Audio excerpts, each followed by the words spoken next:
Velkommen til Noise Film. I dag har jeg simpelthen fået fat i sådan en doktortask her. Det tog fuldstændig over. Så tog det med på gaden og begyndte at blive interesseret i at lave streetfotografering i stedet for børn og sådan noget. Hvad siger de så ved Fuji, når du går sådan all in på analog? Analog kamera, Fuji. Lige præcis. Analog kamera, flere film, de gamle filmtyper. Gammel 1600 ISO farvefilm, den skal relanceres. Hvis du lavede en udstilling, hvor mange tror du så, der vil møde op? 3, inklusive min familie. Nej, jeg vil også møde op, og Nika vil også møde op, men altså... Så har man lige sådan en hønsesuppe her.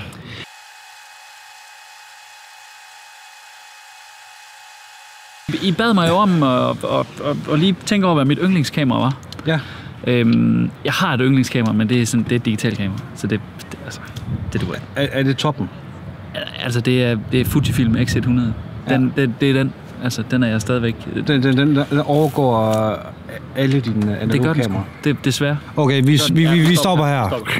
Vi stopper. Nej, fair nok. Men altså, det gør den. PT, det er jo igen, men jeg vil sige, at mine kontakter kommer ret tæt på. Ja, det er jo igen den der med, at det er nemt at have med og alt det der. Men den der X100, den kan noget. Ja. Så det kan jeg ikke komme udenom. Men når det nu er sagt, altså jeg gik jo all in på det der analog, efter du fik mig ned i den suppedags. Så den dyre suppedags. Jeg vil sige, jeg har skåret det ind til benet lidt igen, men jeg har været langt omkring med de analoge kameraer. Jeg er en flittig gæst på eBay. Jeg synes, eBay det er et spændende sted. Jeg tror ikke, min bankrådgiver synes, at eBay er så spændende et sted. Men jeg synes, at vi skal tage det mindste. Den mindste, og det er faktisk også den nyeste, jeg har i min samling. Den her. Ja. Lille sag her. Et Olympus MJU 2.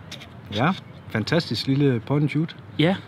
Det meget populært. Meget populært. Meget populært. Meget op i tiden, ikke? Ja. Og den går også for mange flere penge, end den egentlig nok burde. Ja.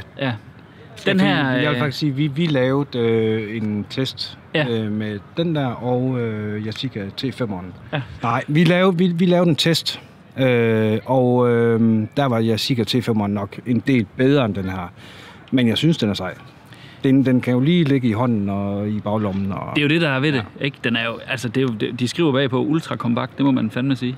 Det er jo helt sindssygt, det her, ikke? Det er... Og så sidder der en 35 2.0'er, ikke? Og for sådan en street shooter som mig, så er 35 mm, det er jo lige i øjet. Det er jo lige sådan, det skal være, ikke?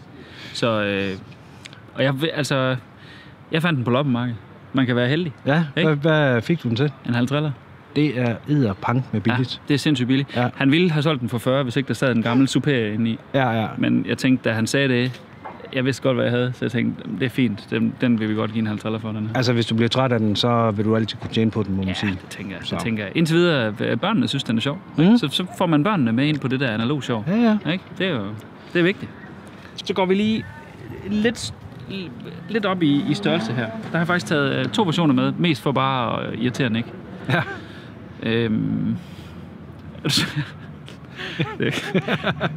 Men det er Contax. Ja. G-serien. De lavede en G1'er.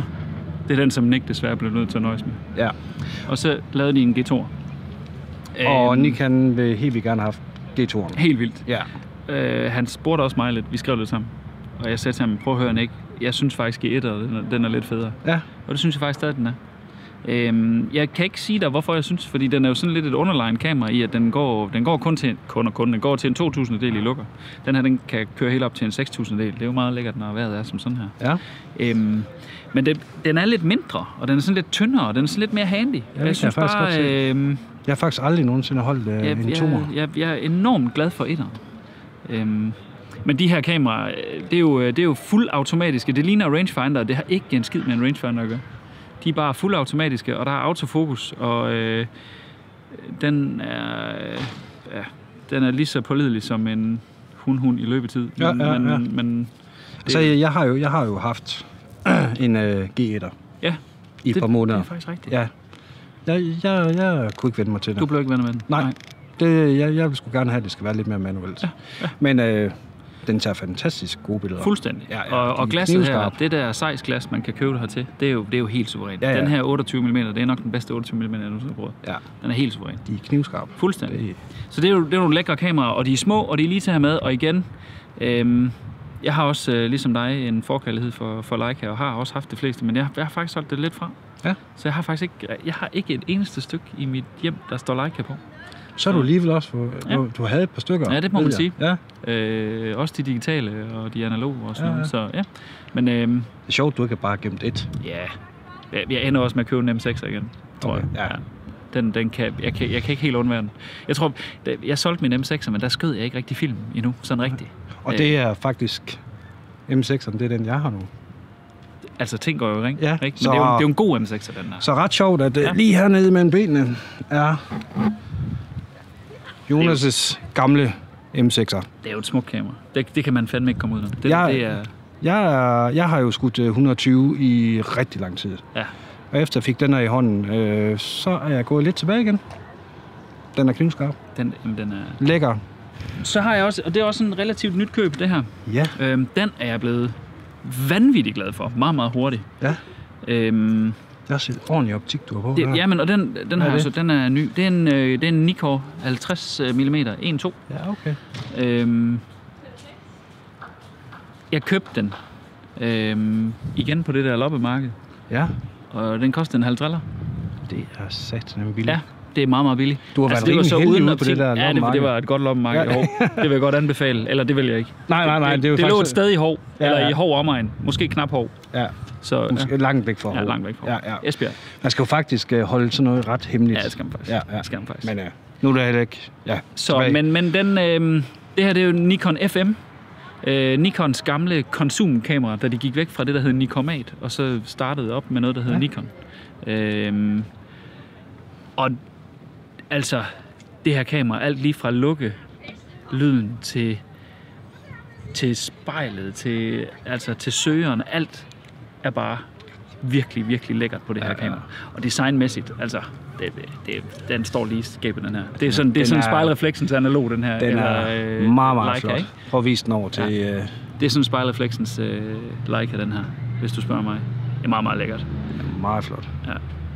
Så filerne står sindssygt godt. Jamen, jeg har set nogle af dem på din Instagram. Jeg tog nogle spontane, sådan nogle headshots en af dagene her sidste uge, af nogle bare tilfældige mennesker, jeg mødte i Aarhus. Altså, det er helt sindssygt. Ja. Det spiller bare. Så den er jeg blevet enormt glad for. Så til dem, der ikke har set de billeder, som Jonas sagde om den her, gå lige ind på hans Instagram, fordi at det er skarpt. Det kan være, der bliver linket til den sidste video måske. Det kan godt være. Det plejer vi at gøre. Ja. Så er I så søde. Nick han nikker, de er så pæne. Vi smider den der. Check. Ja. Nå, men nu bevæger vi os jo lidt opad i format. Ja. Den her sag, det er nok det pt. Dyreste kamera, jeg har. Og når det du siger det dyreste? Det her, det er et Hasselblad-kamera. Et Hasselblad X-Pan-kamera. Det er jo en meget speciel lille sag. Det skyder 2 35 mm frames i en, så det er sådan en panoramakamera. Man kan også næsten se det på den måde, som viewfinderen den er. Ja. Den er sådan langstrakt. Ja, lige præcis. Så det er sådan en panoramakamera, hvor man, det ligner næsten bare ud af kassen, så ligner det, at man har skudt et still fra en film. Ja. Sådan en cinema-film, ikke? Man mangler bare lige at putte en sort bjælke for oven og for neden. Ja. Så det er sådan en rigtig storytelling-kamera, den her. Meget, meget flot. Jeg havde lige hånden lige før vi begyndte. Super virkelig lækkert. Super lækkert. Lækkert. Objektiverne hertil er verdensklasse. Ja. Altså virkelig verdensklasse. Og det er også Hasselblads egen. Ja, men det er jo en sjov historie. Der står Hasselblad på det, men det er faktisk Fuji, der har lavet det. I Japan, der køber man den i sådan en smart champagnefarvet, ligesom kontakten her. Ja. Og så hedder den bare Fujifilm TX1 og TX2. Der er jo en X-Pan 1 og en X-Pan 2. Så det er sådan en, den lavede de i samarbejde med Hasselblad. Men det er Fujifilm, der har lavet, eller Fujinon, der har lavet objektiverne. Ja. Og de er så knivskarpe, som de kommer. Det er et grotesk lækker kamera, det her. Og må jeg høre prisen, nu når du siger det dyreste? Jamen, jeg gav jo brugt for det 14. Og så 14.000, og så optikken oveni. Ja. Så det koster. Ja, det må man sige. Men det er også et ret sjældent kamera. Det er det. Det er i hvert fald ikke noget, jeg ser sådan lige sådan rundt omkring. Man kan her, der er sådan en kontakt her bagpå, som gør, at man kan skifte over til 35 mm standard frame. Ja. Men som jeg har sagt et par gange, der er en speciel plads i helvede til dem, der skifter den her over på 35 standard frame. Det skal vi ikke det, den er til for. Altså. Så, lækker kamera.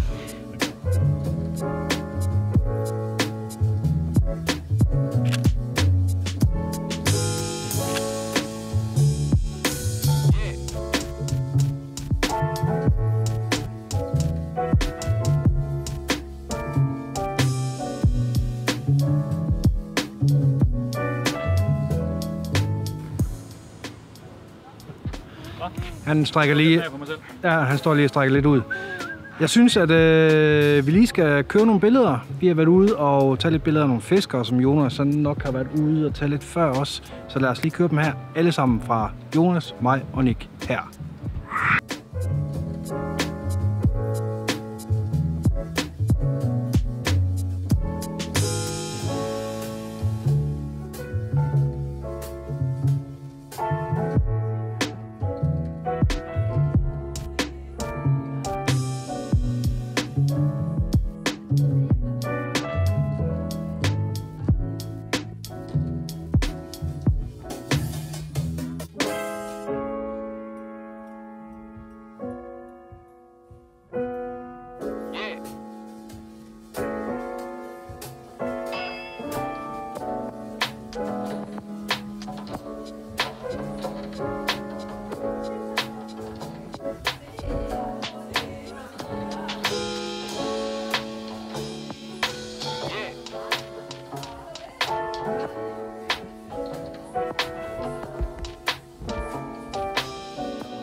Vi er jo lidt for hurtige. Den her ølsmagning er gået sådan lidt... Vi har bare taget en øl. Ja, men det er det, der sker med ølsmagning. Nick han er stadigvæk ved den mørke. Vi sad og snakkede lidt, og så fik jeg sgu bare åbnet for Weissbieren og tog en, og så du også lige taget en. Prøv at se, nu gør den det der igen. Okay, jeg købte sådan en Contax G2, som den kom sådan lidt semi-defekt fra Japan. Og så nogle gange, så vil den ikke rigtig få sådan en rigtig fattig objektiv, når den skal autofokusere. Så laver den sådan en mærkelig lyd, ikke? Den kan simpelthen ikke fokusere, eller? Nej. Men altså, fikset, det er jydefikset, det her. Ja. Det er, altså, den skal bare have et... Det er analog, det der. Den skal lige have et dask. Og så... Det er fandme... Det er sådan, man ordner tingene her i Midtjylland. Det er fandme lækker. Ikke? Det er det, vi kan lide. Du har taget... Så er vi nået til bassen. Mit yndlings. Hvis jeg skulle vælge et analogt yndlingskamera, så er det den her. Sådan der. Og igen, det er din skyld. Fedt. Og så fik jeg sådan et her, købt sådan en basse her. Jeg så den over i Fotografika. Lækker butik i øvrigt. Og de sponsorerer ikke vores øl eller noget i øvrigt. Nej, det er direkte fra Noisefilms Doctors-kassen. Så, men så købte jeg det, og den legendariske 105 mm f2.4. Som alle faktisk siger, det der burde at være på kameraet. Det er jo helt vildt, det her objektiv. Og kombinationen, det er jo monstrøst i hele sin fremtoning. Det er kæmpestort, og det vejer et ondt år, og spejlet kan skræmme små børn væk. Og det kan det. Det er helt sindssygt. Men billederne, der kommer ud herfra, det er i særklasse noget af det bedste, jeg nogensinde har set. Ja. Når jeg sådan scanner derhjemme, så scanner jeg dem gerne i det, der svarer til 100 megapixel TIFF-fil. Ja, okay, ja. Og sådan en fil, altså... Nu skal Fuji-ambassadøren jo passe på, men selv Fujifilms mellemformat digital, det kan altså ikke være med her. Jamen det er helt vildt. Jeg har jo lavet en test med, Canon 5D RS'eren, der har, 52.000 megapixel kontra et billede fra Pentaxen af. Ja. Jeg zoomede 220% ind på Canons billede, før det begyndte at pixelere på min skærm. Jeg kunne zoome 500% ind, før at der bare kom en anelse af pixelering på min skærm, på det der negativ der. Det er jo vildt. Så, det er da shit. Altså det er jo, det er det absolutte favoritkamera, det her. Okay. Det er det. Det er jeg fandme glad for at høre, ikke? fordi det er også mit. Det er der, vi er endt. Ja. Og det er træls, at det er sådan en stor en, der er blevet favoritten, men... Ja, men større, vildere og bedre. Ja, jeg er enig. Ja. Vi tager på street food, skal vi ikke? Fordi vi er i Vejle. Nej, Aarhus.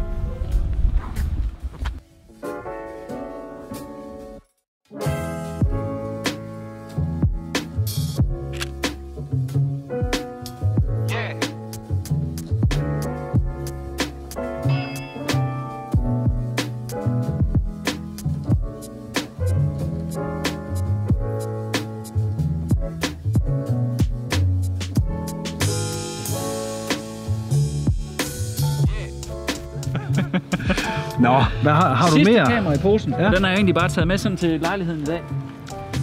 Den er taget med til i dag, fordi jeg tænkte, vi skulle skyde noget Polaroid i dag. Lige præcis. Sådan noget instant gratification, det er jo enormt op i tiden i den her Instagram-verden. Det her, det er et gammelt Polaroid 600 SE. Et virkelig grimt kamera, hvis du spørger mig. Ja. Men også... Men der er et eller andet over det også. Der er et eller andet over. Ja. Og man kan få en film bagstykke til det, men den kommer så med sådan en Polaroid bagstykke, hvor man kan skyde med sådan nogle de her Fujifilm, som jeg havde fremme før. Ja. Som der ikke bliver lavet mere. De bliver ikke lavet mere? Nej. Fujifilm besluttede sig for, at det synes de ikke, at der var penge i mere. Det er vildt ærgerligt. Ja, det kan vi jo fordi ikke det var faktisk de eneste, der producerede dem. Ja. Og det er sådan en standard, sådan en peel-apart film, hvor det er, at man... Nu skal jeg lige prøve at se her. De kommer sådan her inde i kassetten, hvor det er, at så ligger der noget kemi imellem de to. Og når man så trækker det ud, så rulles det sammen via sådan nogle 2 metaltrumler. Og så går det i fremkaldeprocessen i gang. Og så skal man give det sådan en 3 minutters tid. Ja. I mørke, eller kan man godt bare... Nej, det kan du bare have. I gamle dage så var det sådan meget... fordi jo højere temperatur, jo hurtigere går det. Så det var sådan noget ind under armhulen-agtigt. Ja. Man kan få en sort-hvid film også, som kan fremkaldes på 15 sekunder. Så, det er pænt hurtigt. Ja, det er ret cool. Det er en ISO 3000 film. Det er også meget sejt. Ja. Jeg tænkte, det var lidt for solskinsagtigt i dag til at sætte sådan en med. Men så piler man det her af, og så får man sådan et billede her på den her størrelse her. Og det er virkelig lækkert. Det er virkelig lækkert. Det er jo ikke instax, det her. Det er jo fandme lækkert. Ja. Og det fede ved det er så, hvis man er sådan rigtig nørdet, så gemmer man de her negativer her. Fordi der er faktisk et negativ på den her side her. Men i hvert fald så skyller man det her. Ja. I klorin, og så har man en negativ, som man kan scanne. Og negativet, det er jo 7,5 cm. Okay, nu forstår jeg det. Ja, ikke? Så ryger det her sort af, og så får du den gennemsigtige, og så kan du scanne negativet. Og så har du et negativ, der er hvad? 7,5 gange 10 cm eller sådan noget. Det er jo stort format. Det er jo større end det største mellemformat, du kan få. Så hvis du skyder stort format, så skal du bare købe dig en Polaroid. Så du skyde stort format. Det er jo bare det, jeg skal starte med. Ja, den billigste måde at komme i stort format. Ja. Så det er enormt nørdet og enormt sejt. Ja, det er mega sejt. Ikke? Den har jeg ikke lige fat i. Det er altså analoner, det er rigtig godt. Ja. Så det er sådan et hyggeprojekt, jeg har. Og når vi har gæster hjemme i hytten, så stiller vi dem gerne an. Og så tager vi lige et Polaroid, og så får de Polaroid med, og jeg scanner negativet. Det er også lidt det der... Jeg vil bare lige sige, jeg ved slet ikke alt om det her. Og det er derfor, at det er mega fedt også at lave det her noise-film her, for jeg lærer også nogle ting. Det giver meget god mening, det der, for jeg har tit set, der er ham der, der er en fotograf fra New York af.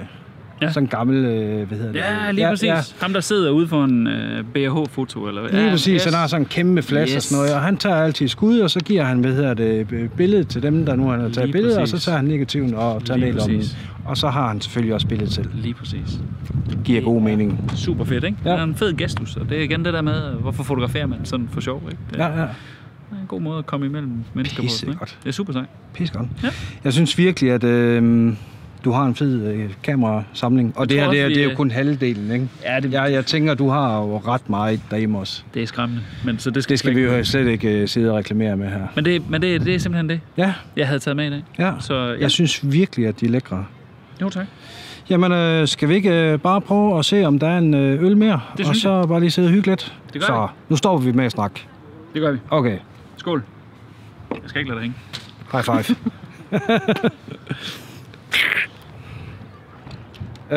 Jeg må ikke sige... Ambassadør fordi det kan jeg ikke finde ud af at sige. Men jeg tænker, at vi er færdige her, og vi har været ude og kigge lidt på byen, og Jonas har vist os nogle meget fine steder, vi lige kan skyde, som I har set. Der er kommet nogle små, fine klip ind imellem alt det her snak her. Men nu vil jeg hjem. Det er jo helligdag, og vi skal være frisk til i morgen, når vi skal på arbejde. Så nøjes filmen vi udefra. Vi ses næste gang. Hvorfor? Oh. Okay, vi ses næste gang. Hvorfor? Hvorfor vi ses næste gang? Hvorfor ryster du på hovedet? Det er bare for at hylde dig ud af den, tror jeg. Ja. Husk at subscribe. Ja, og Jonas han bliver bare ved med at skyde billeder. Ja, han er sådan en kamera. Han er meget lirlig. Lige præcis. Vi ses, nøjes film.